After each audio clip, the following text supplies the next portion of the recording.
Hello दोस्तों, तो आज हम करने वाले हैं आपके क्लास 7 का हिंदी का जो है चैप्टर नंबर 2 हिमालय की बेटियां। तो ये अपना चैप्टर नंबर 2, आइए शुरू करते हैं। अब तक मैंने उन्हें दूर से देखा था, बड़ी गंभीर, शांत, अपने आप में खोई हुई लगती थी। अब राइटर कह रहा है मैंने अभी तक उनको दूर से देखा था, बहुत शांत, गंभीर और खोई हुई लगती थी।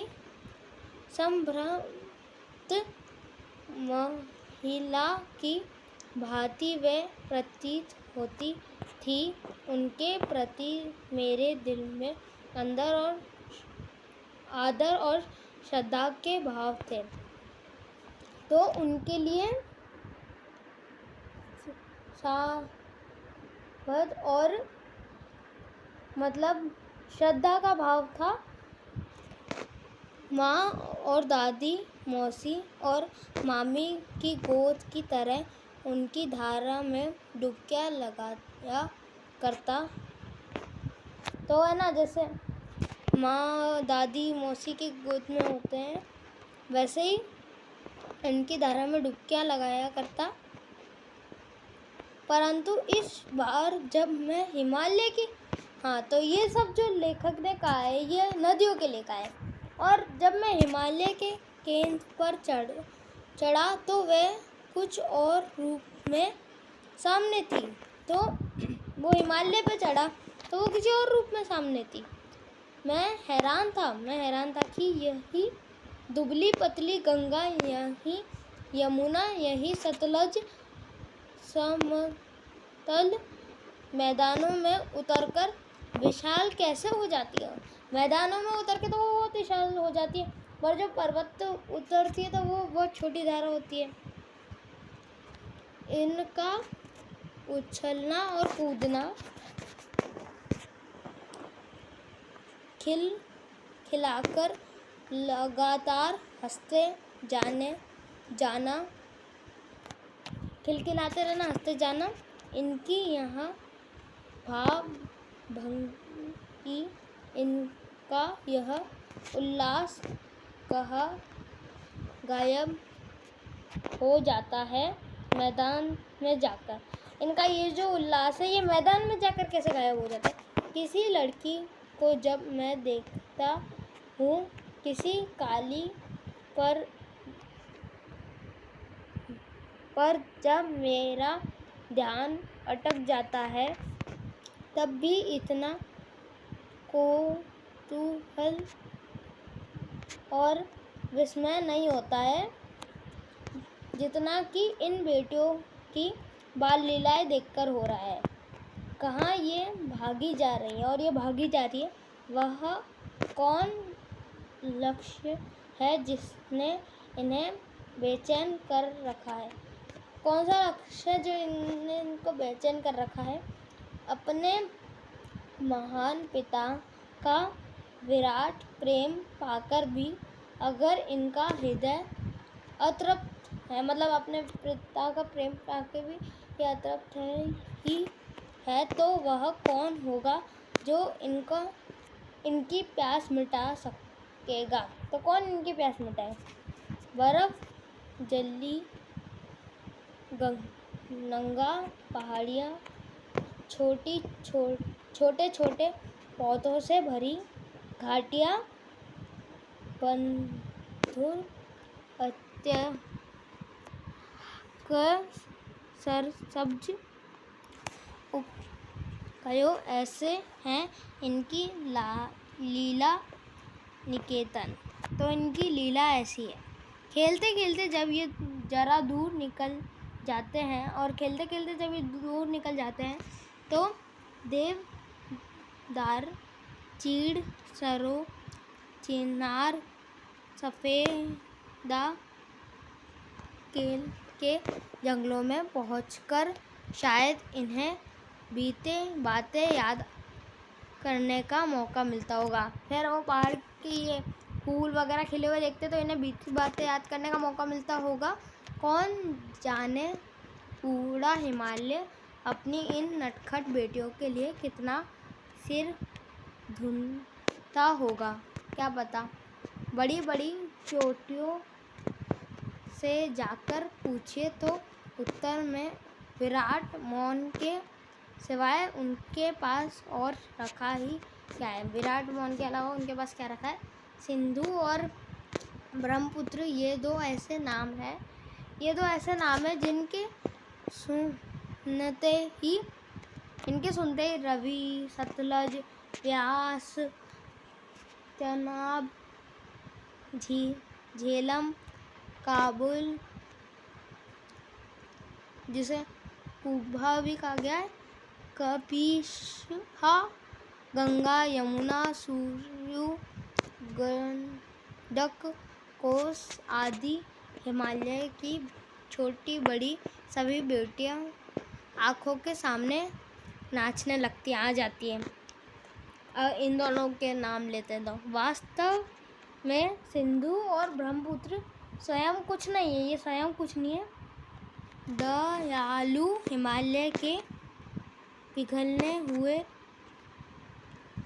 दिल की एक एक बूंद न जाने कब से इकट्ठा हो रही है। इनकी बूंद इकट्ठा हो रही है। हिमालय की बूंद होकर इन दो महान नदियों के रूप में समुद्र की ओर प्रवाहित होती रही है।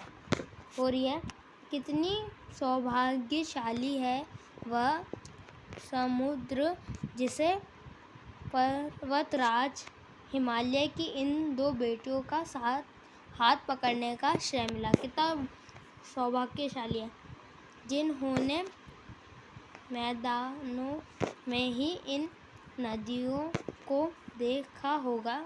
जिन्होंने मैदानों में देखा होगा उनके ख्याल में शायद ही यह बात आ सके, शायद ही आए कि बूढ़े हिमालय की गोद में बच्चा बनकर ये कैसे खेला करती है। शायद ही बात है माँ बाप की गोद में नंग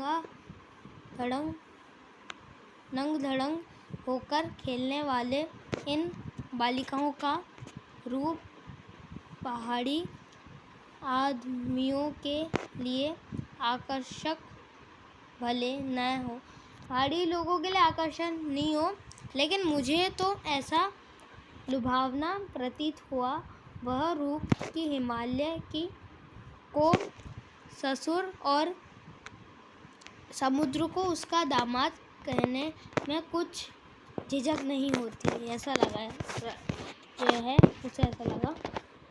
कालिदास जो वो संस्कृत के महाकवि है, कालिदास के विरह यश ने अपने मेघदूत से कहा था। मेघदूत इन्होंने एक वो लिखी है बुक जिसका नाम है मेघदूत। वेत्रवती नदी को प्रेम का प्रतिदान देते जाना, तुम्हारी वह प्रेयसी तुम्हें पाकर अवश्य ही प्रसन्न होगी। मतलब प्रेयसी पाकर प्रसन्न होगी। यह बात इन चंचल नदियों को देखकर मुझे अचानक याद आई।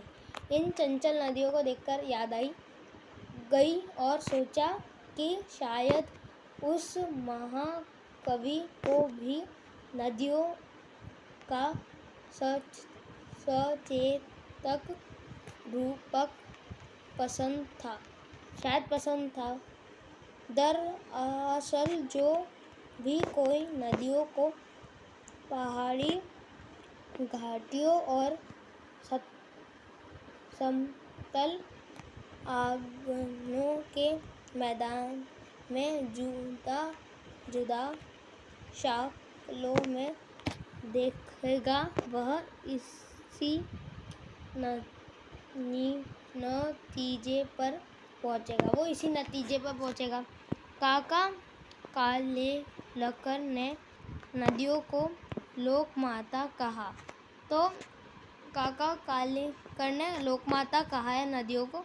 किंतु क्योंकि इनके अब आसपास गांव वगैरह बसते हैं और इसलिए, किंतु माता बनने से पहले यदि हम इन्हें बेटियों के रूप में देख लें तो क्या हर्ज है। बेटियां भी देख सकते हैं। और थोड़ा आगे चलिए, इन्हें मैं अगर हमें प्रेयसी की भावना करे तो कैसे रहेगा, वो भी कह सकते हैं।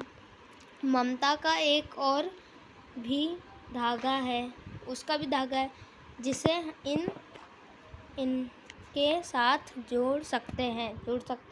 बहन का स्थान कितने कवियों ने इन नदियों को दिया है। कितने कवियों ने दिया बहन का स्थान। तो एक दिन मेरे भी ऐसी भावना हुई थी, मेरी भी ऐसी भावना। तो की मतलब तिब्बत की बात है, ये तिब्बत में तो उसकी बात है। मन उचट गया था, तबीयत ढीली थी, तबीयत खराब थी। सतलज के किनारे जाकर बैठ गया। दोपहर में समय था, पैर लटका दिए पानी में और पानी में पैर रख दिए दोनों। थोड़ी ही देर में उस प्रगतिशील जल ने असर डाला प्रगतिशील जल ने। तन और मन ताजा हो गया, गुनगुनाने लगा। या फिर उन्होंने शायद इस पर कविता लिखी। जय हो सतलज बहन तुम्हारी, बहन कह सकते हैं। लीला अचरज बहन तुम्हारी, अचरज लीला तुम्हारी। हूँ मुद्दत मन हट खुमारी, जाओ मैं तुम पर बलहारी। तुम बेटी यहाँ बाप हिमालय चिंतित पर चुपचाप हिमालय प्रकृति नटी के चित्रित पट पर अनुपम अद्भुत छाप हिमालय है। जय हो सतलज बहन तुम्हारी। तो ये कवि जो है, ये नागा, जो इन्होंने ये कहानी लिखी है छोटी सी, कि है ना कैसे ये अपने नदियों के बारे में उन्हें लिखा है। तो आपको ये अच्छी लगी तो